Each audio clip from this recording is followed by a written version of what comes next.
Most gardeners throw away two of the most powerful soil amendments they'll ever have access to, every single week. They crack an egg, toss the shell in the trash, they trim a branch, haul the sticks to the curb, and then they drive to the garden store and spend $30, $40, sometimes $60 on bags of fertilizer and soil conditioner to fix problems that those two things could have solved for free. I'm not saying that to make anyone feel bad. I didn't know this either for a long time. But once I started actually understanding what happens when you bury eggshells and woody material together in your garden beds, the chemistry involved, the biology it triggers, the way it changes your soil structure over months and years, I stopped buying a lot of products I used to consider essential. And my plants got healthier, not worse. That's what this video is about, not a quick tip. A real explanation of what's happening underground, why these two humble materials work so well together, and exactly how to use them. Whether you're working with a raised bed, an in-ground garden, containers, or full backyard homestead setup. Let's start with the eggshells, because there's actually more going on there than most people realize what eggshells actually do for your soil. The obvious answer is calcium. And yes, eggshells are roughly 95% calcium carbonate, which is the same compound used in agricultural lime. Calcium is a critical secondary nutrient in plants. It plays a structural role in cell walls, helps plants take up other nutrients efficiently, and is directly tied to preventing problems like blossom end rot in tomatoes and peppers, tip burn in lettuce, and bitter pit in apples. If you've ever had those issues, calcium deficiency, or more precisely, calcium uptake failure, is almost always somewhere in the story. But here's something that doesn't get talked about as much. Eggshells also affect soil pH, and they do it slowly. That's actually the better way. When you add lime to soil to raise pH, you can overshoot. You can swing the pH too fast, shock the microbial community, and temporarily make other nutrients less available even as you fix the calcium problem. Eggshells, because they break down gradually, release calcium carbonate over months. Your soil pH creeps up gently if it was too acidic. Your calcium levels build steadily rather than spiking. There's also the physical texture argument, and this one matters more than people think. Crushed eggshells, particularly when they're not ground to a fine powder, add a gritty, porous structure to soil. In clay-heavy soils, this helps with drainage and aeration. In sandy soils, the shells themselves become little anchor points for moisture and microbial activity. They're not transforming your soil texture the way adding a cubic yard of compost would, but they contribute to it consistently every time you add more. And finally, and this is where it connects to the sticks, eggshells create a hospitable environment for the microorganisms that do the actual heavy lifting in healthy soil. Bacteria and fungi that decompose organic matter and make nutrients plant available tend to prefer a slightly neutral to slightly alkaline pH. If your soil is running too acidic, those populations suffer. The slow calcium release from eggshells helps keep that balance right. Now, let's talk about the sticks. Why burying woody material is one of the most underused techniques in home gardening. This concept has a formal name in permaculture and sustainable agriculture, Hugelkultur. It's a German word, pronounced roughly Hugelkultur, and it refers to the practice of burying logs, branches, and woody debris under your planting beds. It has deep roots in traditional European farming, particularly in Eastern Europe and Germany, and it's been documented as a technique used in subsistence agriculture for centuries. The principle works like this. Wood is essentially a slow-release sponge. When you bury woody material in soil and keep it moist, fungi colonize it. Those fungi break down the lignin and cellulose in the wood over time, a process that can take anywhere from 1 to several years, depending on the size of the wood and your climate. As that happens, a few things occur simultaneously. First, the decomposing wood holds water. A log buried in a raised bed can absorb and retain many times its weight and moisture during wet periods, then slowly release that moisture during dry periods. Gardeners in hot, dry climates report being able to reduce irrigation significantly once buried wood has been in place for a full season. The wood is acting as a reservoir inside your bed. Second, the decomposition process generates heat gently and persistently, which can extend your growing season slightly in cooler climates. Third, and most importantly for the nutrient angle, decomposing wood feeds soil fungi, and healthy fungal networks feed plants. Mycorrhizal fungi, in particular, form symbiotic relationships with most vegetable and fruit plant roots. They extend the plant's effective root system, trading nutrients and water for sugars the plant produces. These fungal networks thrive when there's decomposing organic material in the soil. Buried wood is essentially long-term fungal infrastructure. Now here's where eggshells and sticks start to work together in a way that's more than the sum of their parts. The combination, why these two materials work better together.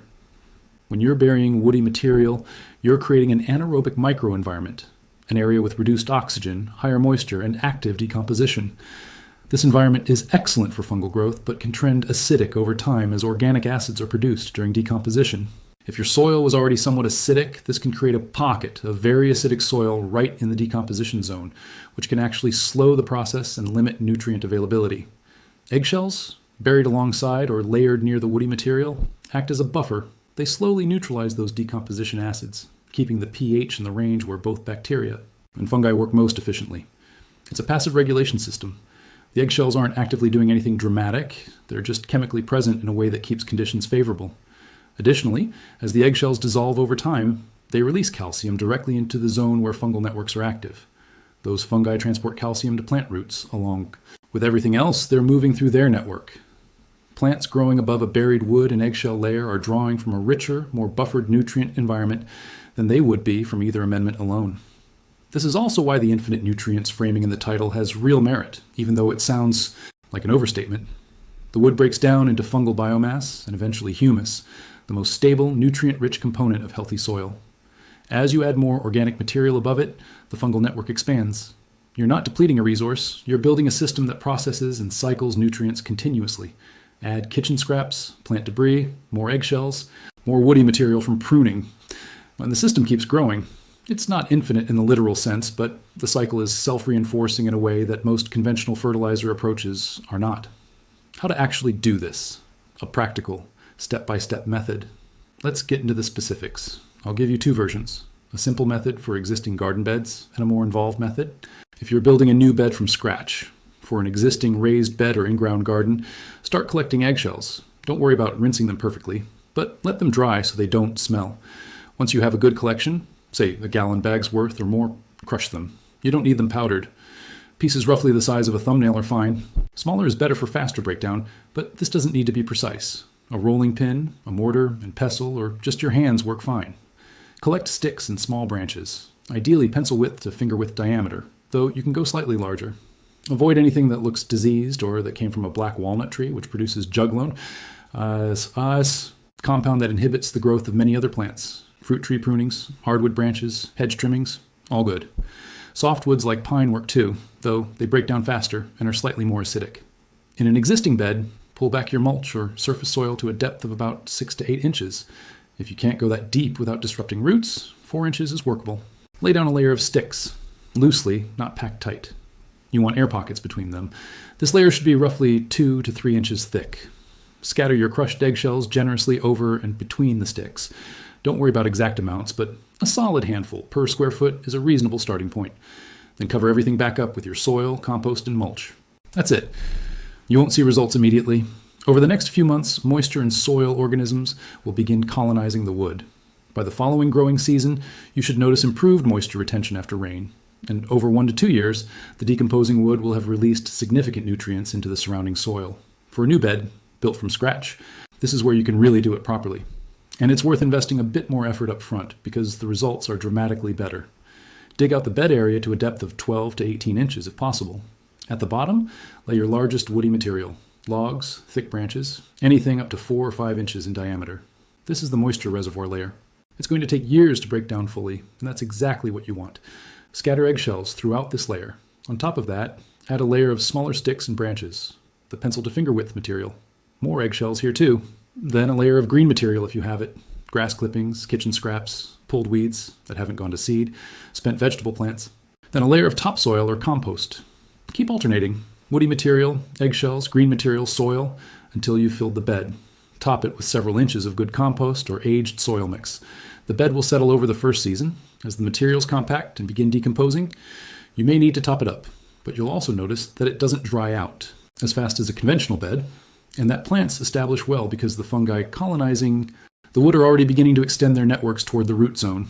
One thing to keep in mind, in the first year, decomposing wood can temporarily tie up nitrogen in the soil. The microorganisms breaking it down consume nitrogen as part of their metabolic process. This is called nitrogen drawdown, and it's real. To counteract it in year 1, add a nitrogen-rich material to your planting layer, blood meal, feather meal, fish emulsion, or simply a lot of finished compost. By year 2, The decomposition process has moved far enough along that this isn't a concern, and the nitrogen is released back as the organisms die and their biomass becomes part of the soil, adjusting for different climates and situations. In hot, dry climates, this system shines particularly bright because the moisture retention from buried wood becomes a genuine game changer during drought periods. Bury the wood deeper, 10 to 12 inches, to protect it from surface heat and keep it in the moisture zone. In cold, wet climates, be slightly more conservative with the volume of wood you bury in a new bed, because waterlogged decomposing wood can create anaerobic pockets that produce methane and sulfur compounds. Good drainage is important. Raised beds drain better than in-ground beds in these climates, which is one reason raised beds tend to outperform in northern gardens. For containers, scale everything down but keep the principle. At the bottom of a large pot, 15 gallons or bigger, you can place a layer of small sticks and crushed eggshells before filling with your potting mix. This won't have the same dramatic effect as in a full garden bed, but it improves drainage, adds calcium slowly, and gives fungal networks something to work with. For fruit trees, the method is especially powerful. Dig a wide planting hole, much wider than you need for the root ball. Lay woody material and eggshells in the bottom and around the outer edges of the hole. Plant your tree in good soil in the center. Over the years, as the tree's roots expand, they'll reach a zone rich with fungal activity and slow-release nutrients. This is actually very close to how forest soils work naturally. Trees grow up through layers of decomposing wood and leaf litter, their roots in constant contact with fungal networks that the woody debris sustains. What to expect and how to know. Its working patience is required here, and it's worth being clear about that. If you bury sticks and eggshells today and expect to see a dramatic difference in 2 weeks, you'll be disappointed.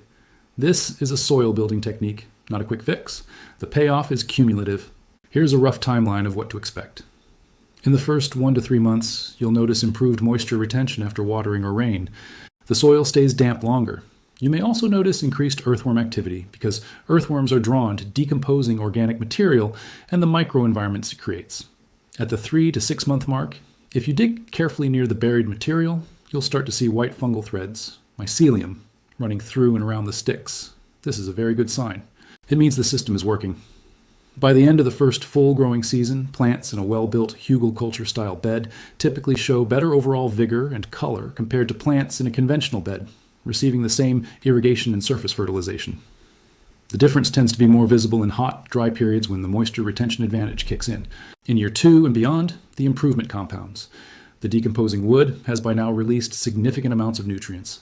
The fungal network is established. The eggshells have been slowly dissolving and buffering pH. You're dealing with genuinely improved soil, not just amended soil. The long-term goal is to build soil that doesn't need much intervention, that cycles nutrients through organic matter, maintains its own moisture balance, and supports plants through its biology rather than through constant chemical inputs. Eggshells and sticks won't get you all the way there on their own, but they are 2 of the most accessible, zero-cost components of that system. A note on combining this with other practices. This method works well alongside composting, cover, cropping, and mulching. They're all part of the same philosophy of feeding the soil biology rather than feeding the plants directly. If you already compost, start adding your eggshells to the compost pile or directly to beds. Both approaches work. If you mulch with wood chips, those chips are doing a slower surface-level version of what buried sticks do underground. One combination worth mentioning, biochar, charred woody material, which you can make yourself from small branches burned in a low-oxygen environment, adds carbon to the soil in a form that is extremely stable and highly porous. Biochar, mixed with eggshells and buried alongside fresh woody material, creates a particularly rich environment for microbial activity.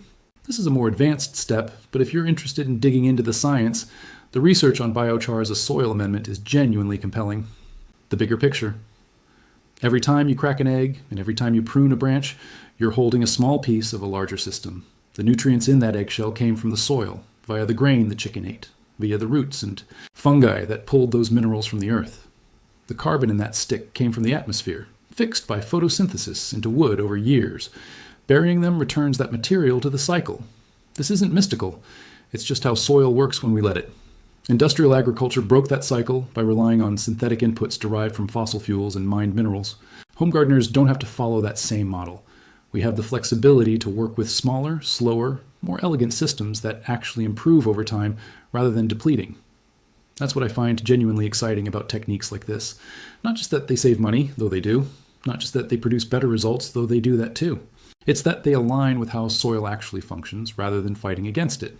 Start small, Collect your eggshells, save your pruning debris, pick a bed, even just one, and try burying both together this season. Observe what happens over the following year. I think you'll find the results make it worth doing everywhere you garden. If this kind of practical, grounded approach to soil building is useful to you, there's plenty more to dig into. Subscribe so you don't miss future videos. I cover composting systems, soil biology, no-till methods, and a lot of other techniques that are more interesting than they might sound. And if you're trying this method, leave a comment and tell me what type of garden you're working with. I read them and it helps me know what to cover next. Your soil is a living system. Treat it that way and it'll take care of your plants.